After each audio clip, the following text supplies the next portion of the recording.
শেষ পর্যন্ত রাসূল পাক সাল্লাল্লাহু আলাইহি ওয়াসাল্লাম আঘাতপ্রাপ্ত হয়।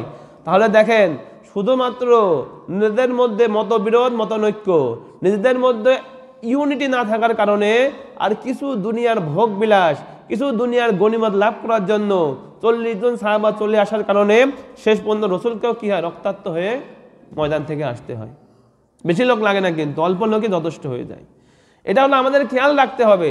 তাদেরকে আল্লাহ রাব্বুল আলামিন এখন সুযোগ দিচ্ছেন, কোনো ধরনের পদ, কোনো ধরনের অর্থের দিকে যাওয়া যাবে না, চাইতে হবে কিসের দিকে? নিঃস্বার্থভাবে আল্লাহর দিকে কি করতে হবে? আগাইতে হবে। এরপরে আল্লাহ রাব্বুল আলামিন তোমাদেরকে যে নাজ নিয়ামত দেবেন, যে বরকত দেবেন, হইতে পারে আমাদের দেশেও অনেকে তো বলে আমাদের দেশটাই হলো খনিজের উপরে রয়েছে, কিন্তু সেই খনিজের ফ্যাসিলিটি আমরা পাচ্ছি না। যেই জেনারেশন, যেই ধরনের ছেলেপেলে যেই সময় আল্লাহর জন্য তাদের সকল কিছু ত্যাগ করবে, নিজেদের ক্যারিয়ার ত্যাগ করবে, নিজেদের ঘর ত্যাগ করবে, নিজেদের বাড়ি ত্যাগ করবে, নিজেদের বাপ মা ত্যাগ করবে, শুধুমাত্র আল্লাহর জন্য তারা খাড়া হবে, শুধুমাত্র আল্লাহর দিনের জন্য খাড়া হবে, তাদেরকে যে আল্লাহ রাব্বুল আলামিন তখন যে খনিজের মুখ কি করবেন? খুলে দেবেন। আসসালামু আলাইকুম ওয়া রাহমাতুল্লাহি ওয়া বারাকাতুহু। ইন্নাল হামদালিল্লাহ والصلاة والسلام على من لا نبي بعده وعلى آله وصحبه وعلماء أمته وجنوده أجمعين. أما بعد، وقال الله تعالى كما ورد في سورة آل عمران: استصعدون ولا تلوون على أحد والرسول يدعوكم في أخراكم فأصابكم غما بغم لكي لا تحزنوا على ما فاتكم ولا ما أصابكم والله خبير بما تعملون. ثم أنزل عليكم من بعد الغم أمنة نعاسا يغشى طائفة منكم وطائفة قد أهمتهم أنفسهم يظنون بالله غير الحق ظن الجاهلية يقولون هل لنا من الأمر شيء قل إن الأمر كله لله يخفون في أنفسهم ما لا يبدون لك يقولون لو كان لنا من الأمر شيء ما قتلنا هاهنا قل لو كنتم في بيوتكم لبرز الذين كتب عليهم القتل إلى مضاجعهم وليبتلي الله ما في صدوركم وليمحص ما في قلوبكم والله عليم بذات الصدور. رب اشرح لي صدري ويسر لي أمري واحلل عقدة من لساني يفقهوا قولي. اللهم نور قلوبنا بالقرآن وزين أخلاقنا بالقرآن ونجنا من النار بالقرآن وادخلنا الجنة بالقرآن. اللهم ألهمنا رشدنا وأعذنا من شرور أنفسنا. اللهم أرنا الحق حقا وارزقنا اتباعه وأرنا الباطل باطلا وارزقنا اجتنابه. اللهم ربنا وفقنا لما تحب وترضى. آمين يا رب العالمين. আল্লাহ রব্বুল আলামিনের অশেষ বড় মেহেরবানি যে আল্লাহ রব্বুল আলামিন আমাদেরকে পবিত্র জুমার দিনে জুমার নামাজের পূর্বে আল্লাহ রব্বুল আলামিনের পবিত্র গ্রন্থ আল কোরআন থেকে কিছু কথা বলার এবং শোনার তৌফিক দান করেছেন। এজন্য আমরা সকলেই দিল থেকে শুকরিয়া আদায় করি, আলহামদুলিল্লাহ। সম্মানিত মুসল্লি کرام, আপনারা সবাই অবগত আছেন যে আমরা সূরা আল ইমরানের ধারাবাহিক তাফসীরের মধ্যে আছি।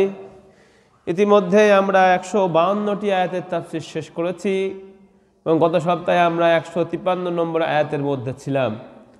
আজকে আল্লাহ রব্বুল আলামিন তৌফিক দিলে আমরা 154, 55 এবং সামনের আয়াতের তাফসীরগুলো দেখার চেষ্টা করব ইনশাআল্লাহ। গত সপ্তাহে যে তাফসীর হয়েছিল তার যে মূল বিষয় ছিল সেটা হলো আল্লাহ রব্বুল আলামিন উহুদের মধ্যে মুসলমানদেরকে প্রথম দিকে জয় দান করেছিলেন, তারা বিজয় লাভ করেছিল। কিন্তু জাবালে রমাত, যেখানে তীরন্দাজ বাহিনীকে রাসূল পাক সাল্লাল্লাহু আলাইহি ওয়াসাল্লাম উহুদের পাহাড়ের পাশে এক পাহাড়ে তাদেরকে 50 জন লোককে দায়িত্ব দিয়েছিলেন। তাদের মধ্যে একটা তানাজুর হওয়ার কারণে, মতবিরোধ হওয়ার কারণে পুরা প্রেক্ষাপটটায় আল্লাহ রব্বুল আলামিন উল্টিয়ে দিয়েছিলেন। এর শিক্ষা কি ছিল আমাদের?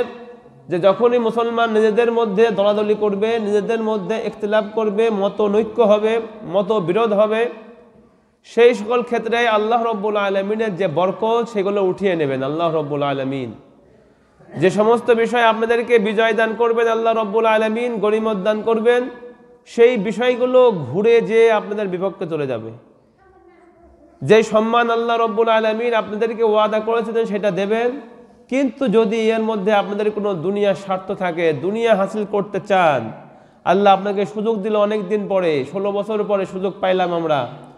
এখন যদি আমাদের কাজের মধ্যে এমন আসে যে আমরা বিভিন্ন পদ পদবীর জন্য, বিভিন্ন দুনিয়া ভোগের জন্য যদি আমরা এগুলো করতে থাকি, তাহলে কিন্তু আবার আল্লাহ রব্বুল আলামিন এই সিনারিওকে ঘুরিয়ে দেবেন। আল্লাহ সূরার মধ্যে বলছেন, তিলকাল আইয়াম নুদাউবিলুহা বাইনান নাস, নিশ্চয় আমি দিনকে পরিবর্তন করে দিই। প্রতি সময় এক সময় থাকে না, এখন এক সময় আবার অন্য সরকারকে আমি এনে এইগুলো সিস্টেমকে পরিবর্তন করে দেব।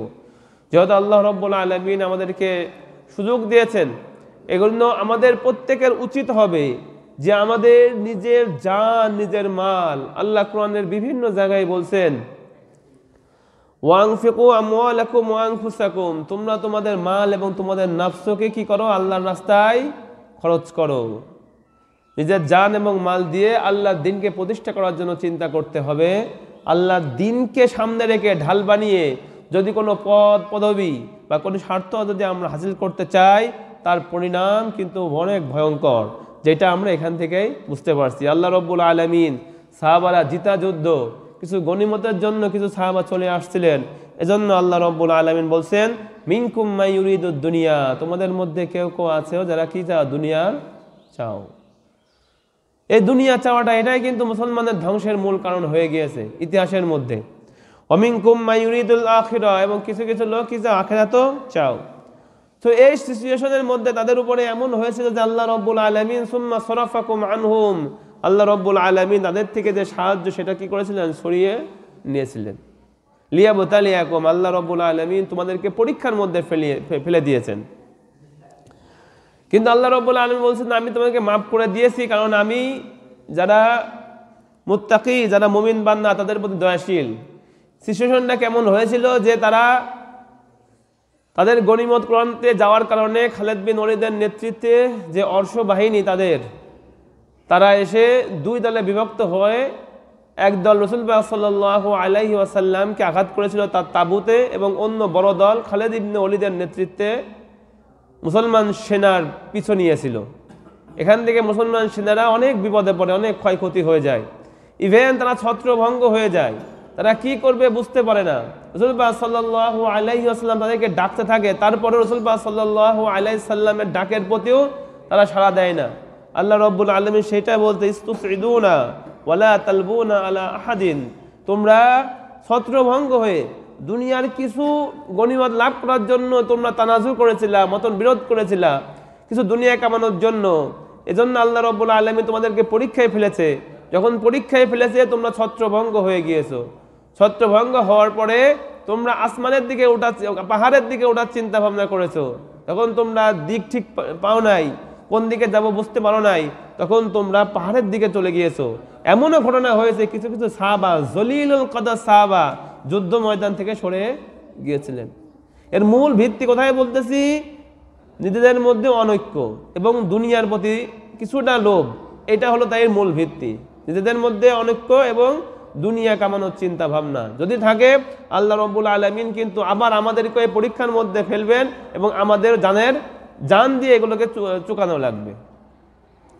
আল্লাহ রাব্বুল আলামিন এটা বলছে, ওয়ার রাসূল ইয়াদউকুম ফি উখরাকুম, তোমরা পাহাড়ে উঠতেছিলা ছত্রভঙ্গ হয়ে জীবন বাঁচানোর জন্য, আর সিচুয়েশন এমন ছিল যে রাসূল তোমাদেরকে ডাকছে, তাও তোমরা পিছনের দিকে তাকাচ্ছ না।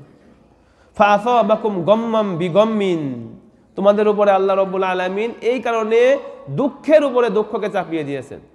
দুঃখের উপরে দুঃখ, মানুষকে যদি কোনো একটা দুঃখ আকস্মিক দেওয়া যায়, সেই দুঃখের মধ্যে সে থাকে অনেক সময়, কিন্তু তার থেকে যদি বড় কোনো দুঃখ চলে আসে তখন আগের দুঃখটা কি হয়ে যায়, লাইট হয়ে যায়, হালকা হয়ে যায়, তখন সেই দুঃখের মধ্যে সে চলে যায়।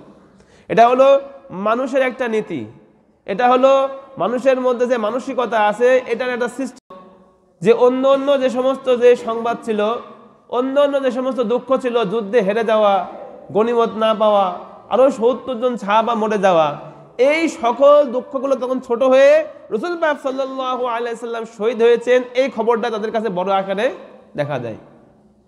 যখন তারা এটা শুনছে তখন আবার তারা শক্তি নিয়েছে, না রাসূল পাক সাল্লাল্লাহু আলাইহি সাল্লাম যদি শহীদ হয়ে গিয়েছে তখন আমরাও দুনিয়ায় থাকবো না, আমরা আবার জিহাদ করে কি করব, মরে যাব। এই যখন বদ্ধপরিকর হয়েছে তখন যে আবু সুফিয়ানের দিনের মধ্যে আল্লাহ রাব্বুল আলামিন ভয় ঢুকিয়েছে, সামনে আর যাওয়া যাবে না, বদরের যে জন্য তোমরা যুদ্ধ করতে আসছো, বদরের যে প্রতিশোধ, তোমাদের ৭০ জন কাফেরের নেতাদেরকে মারছিল, তারা বন্দী করেছিল, সেই প্রতিশোধ তোমরা এখান থেকে নিয়ে নিয়েছো, আর সামনে আমরা যাব না।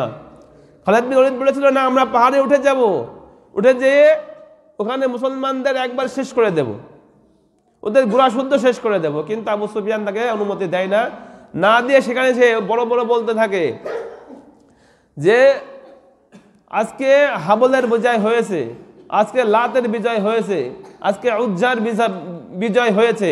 তাদের যে সমস্ত দেবদেবী ছিল, আমরা যেমন আল্লাহু আকবার ধ্বনি দিই, তারা সে ধরনের ধ্বনি দিতে লাগলো। তখন হযরত ওমর রাদিয়াল্লাহু তাআলা আনহু রাসূল পাক সাল্লাল্লাহু আলাইহি ওয়াসাল্লাম থেকে অনুমতি চাইলেন। অনুমতি পাওয়ার পর সে বলল, আল্লাহর বিজয় হয়েছে, আর আল্লাহ হলো স্থায়ী, আর তোমাদের লাত এবং উজ্জার বিজয় কখনোই হবে না। তখন তারা বলল যে আমরা বদরে যেই কাজ করেছিলে, তোমরা পরাজিত করেছিলাম আমাদেরকে, আজকে সেই প্রতিশোধ নিলাম, আমরা মৃত্যুর প্রতিশোধ আমরা মৃত্যু দিয়ে নিলাম, লাশের প্রতিশোধ আমরা লাশ দিয়ে নিলাম। তখন ওমর রাদিয়াল্লাহু তাআলা আনহু বলেন, না না, তোমরা যে মৃত্যুবরণ করেছো তোমরা তো যাবা জাহান্নামে, কিন্তু আমাদের যে সমস্ত ভাইরা দুনিয়া থেকে চলে গিয়েছে তারা যাবে জান্নাতে, তারা হলো শহীদ, তাদেরকে আল্লাহ রাব্বুল আলামিন এর জন্য অনেক বড় প্রতিদান দেবে। তোমাদের মৃত্যু আর আমাদের মৃত্যু এটা কখনোই কি হইতে পারে না, একরকম হইতে পারে না।